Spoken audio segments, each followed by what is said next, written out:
voz más cerca de la gente. Bienvenidos a todos y a todas a este segundo bloque de la entrevista del día 2021. Mi nombre es Alonso Echegaray y en esta oportunidad tenemos de invitada a la candidata del Partido Perú Patria Segura, Elizabeth Sea. Muy buenos días, candidata, ¿cómo se encuentra? Muy buenos días, Alonso. Muy buenos días a todo tu público oyente. Muy bien, con muchas energías positivas para empezar este día. Qué bueno. Quería consultarla porque, digamos, en su entendimiento como abogada, comentarle sobre esta nueva, digamos, esta nueva propuesta de de un sector, no solamente, creo yo, de la política, sino de la sociedad, de una especie de querer un cambio, no una modificación, sino un cambio completo de la Constitución. Es más, incluso se ha presentado una especie de iniciativa de este Congreso. Quería preguntarle, digamos así, de manera general, abierta, si usted le parece que a estas alturas, ya estando en el bicentenario, un cambio de constitución podría ser, digamos, una forma em, coherente de lograr un cambio o simplemente ya se convierte en un despropósito, en una idea ya incluso trasnochada. Ujú. Bueno, nosotros tenemos de que estas iniciativas que tienen algunos partidos de un cambio total de constitución quizás corresponde a, a que no conocen bien de qué se trata esta constitución del 93. Particularmente, yo no estoy de acuerdo con un cambio de constitución en este momento, sobre todo en el tema económico. ¿Y por qué? Nosotros nos regimos por una economía social de mercado que lo que establece son principios y libertades económicas, pero que no son, digamos, con un objetivo netamente mercantilista, porque se traza específicamente que hay un fin social de ese ejercicio de libertades económicas. Y además también existe un rol subsidiario del Estado que lo que permite es que el Estado derive todas sus fuerzas, oriente todos sus esfuerzos a a un mejor rol orientador, un mejor rol supervisor, un mejor rol sancionador de todas aquellas, de aquellas conductas que podrían ser atentatorias contra el mercado, ¿no? Que puedan realizar los privados. Entonces, dicen que la Constitución no ha funcionado, pero yo creo que no es el tema de la Constitución, porque lo que hace una Constitución no es un código, no es una ley X, sienta las bases principistas y en las bases principistas no está mal, no está mal hecho. El tema es el Estado mismo, el Estado y su gestión, cómo está gestionando y administrando el Estado los recursos económicos y financieros que salen justamente de nuestros impuestos. ¿Cómo está el nivel de recaudación fiscal? ¿Es óptimo o no? Eso no depende de la Constitución. Y es justamente lo que está fallando en este momento, que no exista suficientes puestos de trabajo, que no exista un acceso laboral, que aún tengamos presencia de empresas concertadas. No es un tema de constitución, es un tema quizás que pasa por legislación que está mal enfocada y mal desarrollada, y también por un Estado que está obviando ese rol regulador, ese rol supervisor y contralor que debería de realizarlo eficientemente y que muchas veces no cuenta incluso con los recursos ni la logística adecuada, como lo que ha estado pasando con la Contraloría General de la República, que si no hubiera sido por esta pandemia, ¿no? Por ejemplo, no se hubiera empleado esta facultad que tiene de realizar control concurrente en estas compras y licitaciones públicas. Entonces, desde mi punto de vista, no es un tema de constitución, es un tema de legislación que no está operando correctamente y un Estado que aún se mantiene deficiente. Ok. Para usted, candidata, ¿cuál sería, digamos, o cuál es ese, esa, ese lado de la política o ese cambio que quisiera hacer eh, dentro del Congreso que ya comienza a ser un problema? ¿Cuál es el problema principal del Congreso para usted y cómo, digamos, mediante una propuesta concreta, cómo usted pudiera, digamos, solucionarlo? Muy bien, muchas gracias por la pregunta. Principalmente tres aspectos. Una falta total de honestidad con el pueblo peruano. Una falta total de transparencia con el pueblo peruano. Y una desconexión total con la realidad que es canjeada por populismo. Este congreso era un congreso extraordinario que tenía un año, y en un año todo aquel que ha podido trabajar en el Congreso de la República, en mi caso como asesora técnica, nos damos cuenta que un año es muy poco para reformas estructurales. Lo que debió de haber hecho el Congreso en ese año, debió de haber dado continuidad a las políticas públicas que ya estaban en marcha, sacar leyes en ese sentido y no distraer la atención, porque ya en marzo teníamos al COVID-19, ya estaba en el Perú, no distraer esos esfuerzos en confrontaciones políticas con el Poder Ejecutivo. Ese era el año de sumar esfuerzos con el Poder Ejecutivo. Con esto no digo que deje de ejercer su función de fiscalización. Fíjate tú, dentro de lo que es la función de control político de un congresista, existe la función también de fiscalizar la administración de los recursos económicos y financieros que está a cargo del Ejecutivo. ¿Qué ha hecho el Congreso en ese año por esa fiscalización? Por eso una de mis propuestas, ¿no?, que va de la mano de una mejor fiscalización por parte del Congreso, es realizar unas reformas y modificaciones en el reglamento parlamentario respecto a esta función de fiscalización de los recursos económicos y financieros del Estado. Cada congresista que represente a una región deberá tener la obligación de reportar a una ventanilla virtual que va a ser pública y transparente a partir del portal del Congreso todos los casos que reciba, todas las denuncias que reciba de presuntos actos de corrupción, malversación de fondos, etcétera. No solamente va a hacer lo que dice ahora el reglamento de cursarle un oficio al gobernador, al alcalde, al ministro, para decir qué está pasando, por qué ese pueblo no tiene en este momento agua, por qué ese pueblo en este momento no tiene medicinas, que es lo que ahora nos está pasando, por qué no están los colegios bien implementados, sino que le tiene que hacer un seguimiento y tiene que haber un resultado final. Y estas denuncias con los informes de los congresistas tiene que dar a parar, ¿sabes a dónde? A las comisiones. Las comisiones van a activarse y van a comenzar a darle seguimiento hasta el final de la respuesta del Ejecutivo. Eso es lo que falta en el Congreso, querido Alonso. Lo que falta es activar el reglamento. Tenemos que activar ese reglamento, tenemos que modificarlo también. Y algo más respecto al tema de la transparencia y el populismo. Yo voy a proponer una modificación en el tema de la votación. Quiero eliminar la abstención.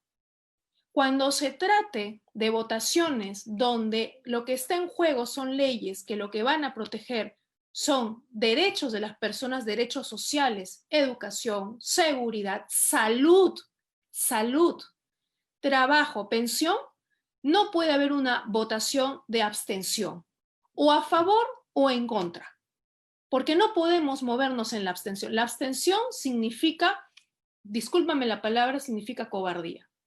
Significa no hacerse responsable de su voto. Y si nosotros, el pueblo peruano, los ha puesto ahí, si a mí me ponen ahí, yo tengo el deber de votar a favor o en contra de una iniciativa legislativa, no de abstener. Ok. Me interesa mucho digamos, como planteamiento digamos, quitar la abstención en decisiones cuando el Congreso debería ser más conciso, ¿no? Estar a favor o en contra, sobre todo en temas de derechos humanos, en temas de legislación, en fin, de todo lo que le compete al Congreso y al Poder Legislativo. quería preguntarle también bueno, en materia de educación, sobre todo, y lo que me parece también muy interesante, que más mujeres cada vez en las elecciones están participando en política, en un país donde desgraciadamente son las mujeres, sobre todo de zonas rurales, las que, digamos, no tienen este acceso siquiera a la educación, ¿no? La mayoría son, o al menos la tasa más grande de analfabetismo, se da en mujeres de zonas rurales. Lo que quería, perdón, lo que quería preguntarle es otra propuesta concreta, sobre todo en materia de educación, y que más que nada esté garantizado para las mujeres que no llegan o que no tienen ese fácil acceso a la educación que en otros sectores. ¿Qué nos puede comentar al respecto, candidata? Bueno, nosotros sabemos de que la política pública respecto a lo que es la Estrategia Nacional de Educación está a cargo del Ejecutivo, ¿no? Eh, Muchos congresistas han tratado de modificar la Ley General de Educación en cuanto al tema de los recursos, orientar recursos, pero esa no es nuestro rol. Nosotros no tenemos iniciativa de gasto. Lo que nosotros podemos hacer aquí sí es fiscalizar y quizás, amparados en la norma, garantizar que ese dinero que está destinado a la educación llegue a todos, a los más vulnerables. En el caso de las mujeres, de las niñas propiamente en los espacios rurales, definitivamente concuerdo, aún todavía se ve esta discriminación respecto a las niñas y esto también pasa por un tema de educación no solamente del contenido pedagógico, del contenido, digamos, de los contenidos de la malla curricular que quizás todavía, sobre todo en la escuela pública, no la tenemos bien orientada a eliminar esta barrera de discriminación que atenta justamente contra estas niñas de escasos recursos. Pero lo que el Congreso puede hacer es a través de sus mesas descentralizadas, ¿no?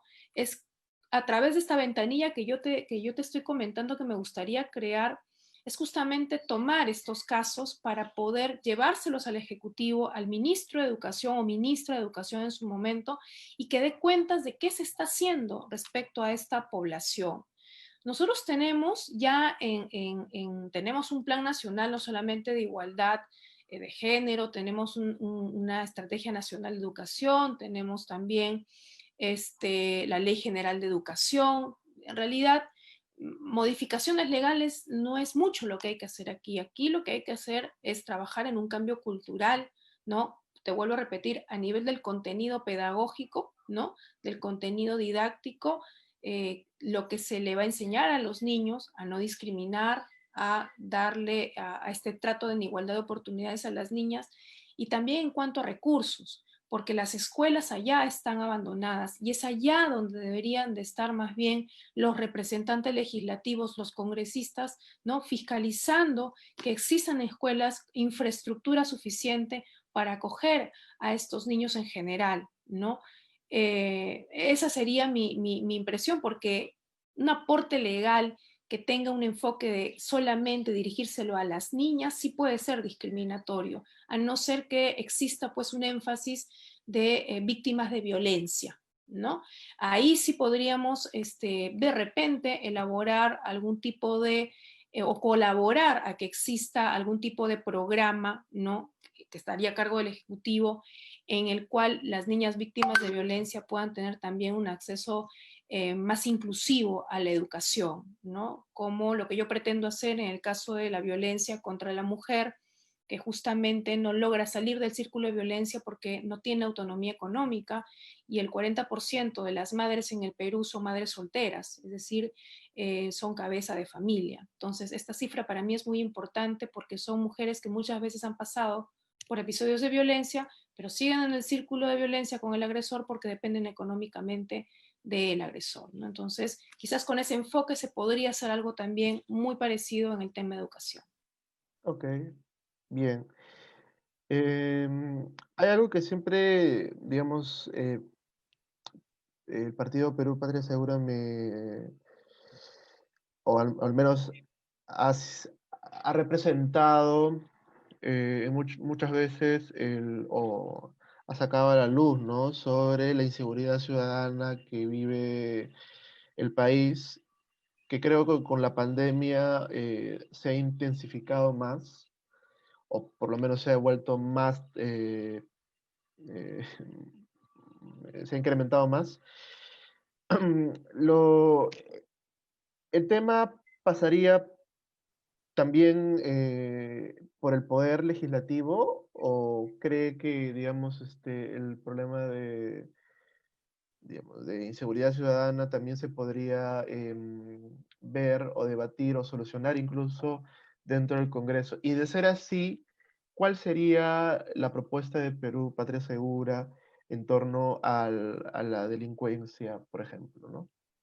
Claro, Perú Patria Segura dentro del plan de gobierno para el tema de seguridad ciudadana apuesta por la interconectividad, que es algo que no se tiene aún en el Perú, y la interoperabilidad. Es decir, todavía tenemos regiones en las cuales no están conectadas las comisarías, Ministerio Público, Posta Médica, Poder Judicial, ¿no? Todos los operadores de justicia, el medicina legal, migraciones, falta también ahí, digamos, interconectarla, ¿no? Hacer que sea operativo, porque hoy en día, es una propuesta del plan de gobierno de Perú Patria Segura, justamente analizando una realidad que hoy en día nos está aquejando de forma especial, y sobre todo porque estamos en una crisis sanitaria, ¿no? En este momento tenemos más de 1 millón de ciudadanos venezolanos en el Perú, ¿no? Las últimas noticias justamente de inseguridad ciudadana apuntan a estos crímenes que están cometiendo, estos robos, asaltos, pero también homicidios, ¿no? Que están cometiendo estos ciudadanos venezolanos que han cruzado la frontera sin identificación y por supuesto sin ningún control sanitario. Entonces, eh, esto no significa que a estas personas se les dé un trato inhumano, pero apostar también por un registro universal en este momento sería factible, y que este registro sea descentralizado, ¿no? Y ahí sí interviene el Congreso de la República. El Congreso de la República, en cómo ha trabajado, y es mi percepción personal, cómo ha trabajado el tema de seguridad ciudadana, lo ha agarrado más por el tema de la sanción penal, ¿no? Ha agravado varias penas. Sin embargo, yo digo, hay que entender cómo funciona también el sistema, primero el sistema penitenciario, cómo funciona el Poder Judicial, cuántos de estos delincuentes van a parar realmente a la cárcel, cuántos llegan a ser procesados, cuántos son liberados porque solamente han robado una vez, 2 veces, etcétera. Y el tema de la reincidencia a veces también no es tomado en cuenta. Y cuando están indocumentados es peor. A veces el proceso es tan lento que se llegan a fugar, ¿no? Escapan a la justicia, o la policía los detiene y el fiscal los suelta, que es lo que estamos viendo, no les da prisión preventiva. Entonces, de nada sirve que tengas una sanción fuerte, una sanción bastante grave, ¿no? Cuando no tienes un sistema que está funcionando. Entonces, a lo que aquí hay que apostar, Alonso, es a la prevención. Ahí puede intervenir el Congreso a través de una norma que lo que ha es justamente favorecer esta interoperabilidad e integrarlo también con migraciones, proponiéndose la creación de un registro, ¿no? De un registro nacional de ciudadanos extranjeros, y que sobre todo en este momento, ¿no? Los ciudadanos venezolanos puedan ser registrados, y que este registro sea obligatorio, ¿no? Y todo aquel que no cuente con este registro pues tenga que ser deportado, porque lo que está entrando en este momento no son refugiados, no, son refugiados políticos, perdón, que muchas veces no vienen con documentos. Tampoco tenemos, si bien es cierto, tenemos casos humanitarios también, no hay que perder de vista esto. Hay ciudadanos que han venido pues por el hambre, la miseria que en este momento aqueja a Venezuela, por la situación política de crisis, pero tampoco hay que perder de vista que también entran otra clase digamos, otras personas que son delincuentes, ¿no? Que Mm. no entran con documentos, y son justamente contra esa población con la que hay que trabajar este sistema de prevención, ¿no? Y si al final estos no logran ser registrados, hay que deportarlos. Y ahí sí la labor de la Policía Nacional es contundente, ¿no? Quería ahondar más sobre esta propuesta de interconectividad que me parece interesante. Quería saber si esta propuesta de interconectividad entre, tengo entendido, comisarías y incluso la migración, puede darse también, porque, a ver, pasa a veces de que incluso hubo una noticia al respecto donde una mujer había sido violada, creo que, Terramosa, Ujú. que ella era de otro, o sea, la ruta que tenía la Bromosa y en el cual, perdón, y en el lugar donde ella fue violada fue en el departamento de Ica. Sin embargo, ella como que hizo la denuncia en Lima. Sin embargo, la denuncia no procedió porque supuestamente el acto se había cometido en Ica, entonces correspondía a Ica. Esa interconectividad también podría aplicar en estos casos, donde no importa dónde haya sido el delito, sino, o donde o donde vaya a denunciar, igual podría pasar, digamos, podría proceder igual. Inclusive, sí, y inclusive, permíteme contarte una propuesta mía a propósito de lo que tú comentas, ¿no?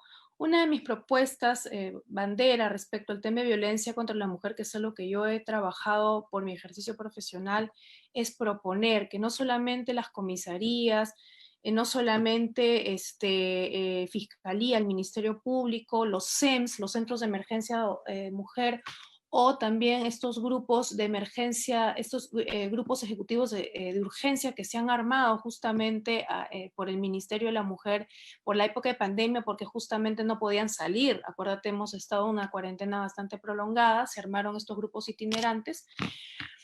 Yo he propuesto que existan en farmacias y supermercados una stand donde puedan tomarse conocimiento de denuncias de violencia. Esto existe ya en México, mi querido Alonso, y yo he querido traer esto aquí porque acá algo que no tenemos las mujeres que sufren violencia, en general las personas que integran el grupo familiar que sufren violencia, es accesibilidad. No solamente porque muchas veces la denuncia suele ser algo muy engorroso, ¿no? Cuando ahora por la ley 3364 lo que tienes que hacer es llenar una ficha de riesgo. ¿Qué es lo que yo pretendo con esta propuesta? Que esta denuncia se ingrese y que a partir de ese ingreso, ¿no? Las comisarías del sector tomen conocimiento por esta interoperabilidad de estas denuncias, de estos formatos de denuncia simple, para que después la comisaría pueda citar a esa mujer, ¿no? Y ya poder llenar la ficha de riesgo, etcétera, pero ya hay una evidencia, o sea, ya hay un punto de partida, hay un seguimiento que a partir de esta denuncia que puede hacer estas instancias inclusive privadas, ¿no? De acogimiento de denuncia, de esta primera toma del caso puede llevar a que también la ciudadanía se interese, ¿no? Exista como una especie de prevención y con que tú no lo creas también una data. Algo de lo que también adolece el Perú es de estadística. Nosotros no tenemos data cierta de situaciones de violencia, tenemos diferentes registros y eso es algo que también coopera al tema de la seguridad ciudadana porque la violencia es un problema de salud pública, pero también de seguridad pública. Entonces, lo que hay que hacer aquí es implementar a través de esta interoperabilidad, ¿no? No solamente a los operadores de justicia que he mencionado, ¿no? Migraciones, sino también hacer posible que estas dependencias, digamos, estas empresas, estos supermercados, estas farmacias, puedan trasladar también estos casos de violencia que toman conocimiento de mujeres para que puedan ser procesados debidamente y acompañados. Esa es una idea que yo he traído justamente para poder sumar, ¿no? A esta lucha contra la violencia, no solamente a las mujeres, sino también a los Violencia integrantes de la familiar. familia, ¿no? Mm. Eh, y en el caso de perdón, en el caso de migraciones, específicamente hablando de los inmigrantes venezolanos, usted nos comenta de un registro, ¿no? Ujú. Em, este registro, digamos, para entenderlo de manera más fácil, ¿en qué contendría este registro? O sea, ¿qué información tendría? ¿Cómo se procedería?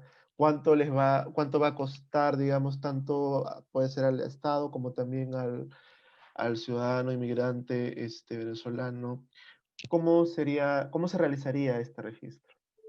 Bueno, un registro que habría que ver la dependencia, si es que podría ser una entidad descentralizada, puede ser el mismo Migración, debería ser el mismo Migraciones quien lleve este registro, que tenga que ser gratuito, por supuesto, para los extranjeros y que ellos puedan acceder inclusive virtualmente a este registro. Es como cuando ellos, por ejemplo, hacen su trámite para sacar su permiso temporal de trabajo. ¿De acuerdo? Acceden a una ventana, llenan un formulario, ¿no? Tienen que llenar el nombre completo, ¿no? El número de identidad del documento de identidad, pasaporte, carnet de extranjería, ¿no? Cómo es que han ingresado al país, el lugar de domicilio, porque hay que registrarlos, dónde están viviendo, ¿no? A qué se están dedicando, ¿no? Eh, y los datos buenos que generalmente te piden en un documento de identidad. Esto es necesario porque necesitamos tener mapeadas a las personas que entran a nuestro territorio, y te lo digo, Alonso, más en este momento. O sea, en este momento, ¿cuál es la política de Estado? La política de gobierno, perdón. La política de gobierno es, entiendo yo, ante la segunda ola es la contención, ¿verdad? La contención del contagio, ¿no es cierto? Entonces, para no llegar a esas cuarentenas radicales a las cuales hemos estado sometidas, hay que tomar medidas y acciones. Con esta medida no solamente estás frenando la delincuencia, porque ya tienes registrado, previamente mapeada la población, ¿no? Inclusive focalizada dónde está esta población, a qué se está dedicando, quiénes son, ¿no? Con quiénes vive también, eso también es importante tenerlo. También lo que estás haciendo, aparte de tenerlos mapeados, ¿no?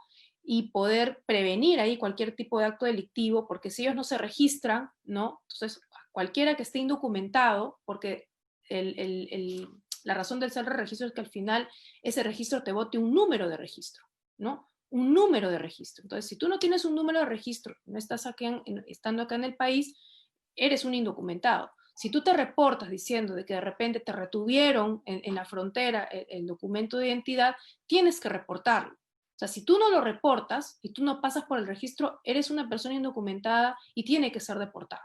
Uh-huh.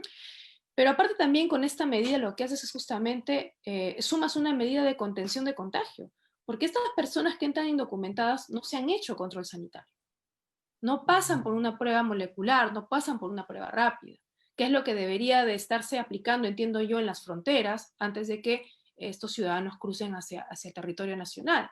Entonces, yo pienso que con esta medida una doble, digamos, una doble ganancia, una doble utilidad, porque en este momento lo que se necesita es frenar el contagio. Hablando de retención, eh, vemos todavía, y creo que en parte se puede saber por la segunda ola de la pandemia que está llegando a países de acá en Latinoamérica, em, por el contagio y por la falta de retención todavía, a pesar de que ya habíamos vivido una cuarentena prolongada. Quería preguntarle a usted cómo, digamos, en conciso, podemos evitar, hasta que venga, bueno, la vacuna, o hasta que se comience a hacer, se comience a implementar las campañas, cómo podemos contener a nuestra gente, o sea, a los ciudadanos peruanos, sabiendo de que hay muchas necesidades por las cuales ellos salen de casa y no porque necesariamente lo quieren, entre ellos el trabajo, en fin. ¿Cuál sería su apreciación o su propuesta en todo caso? Aquí lo que hay que hacer es informar. En realidad, como bien dices tú, estamos en una situación crítica que no podemos dejar de trabajar. Ya muchos nos hemos reactivado en nuestras actividades, ¿no? De trabajo, laborales. Ya muchos tenemos algunos conservamos el trabajo remoto, pero también ya estamos haciendo nuestras diligencias, estamos haciendo nuestro trabajo operativo en la calle. Lo que hay que hacer aquí, de la mano de los medios de comunicación, de los centros laborales, de los municipios locales y regionales, es comenzar una campaña de difusión y sensibilización respecto a las medidas de cuidado que uno debe de tomar. Pero también pienso yo de que deben de implementarse, ¿no? Algunas medidas ya de restricción, es decir, aquel que no esté con mascarilla, y es mi propuesta, ¿no? Porque ya estamos en una situación muy cruda, muy dura, ya no tenemos en este momento espacio para pensar mucho en que existen otros derechos por encima del derecho a la salud. No hay cama sucia, no va a haber oxígeno, no hay vacuna todavía para todos, ¿no? Entonces, quien no porte mascarilla, quien no conserve el distanciamiento social, multa. Multa, inmediatamente una multa, así como nos ponen multa por no ir a votar, nos ponen nuestra multa por no observar los protocolos sanitarios. En los centros comerciales, en los centros laborales, SUNAFIL tiene que estar inspeccionando aquel que no observe, multa. No solamente si seas empresa, personas naturales también.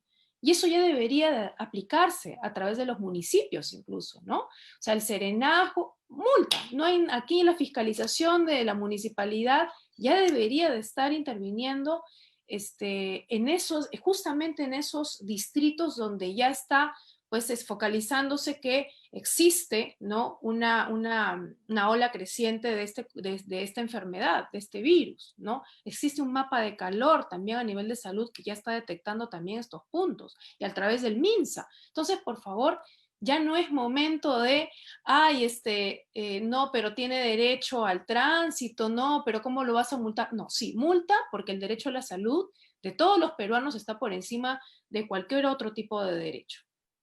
En este momento es así. Muchas gracias, candidata, sea por la oportunidad.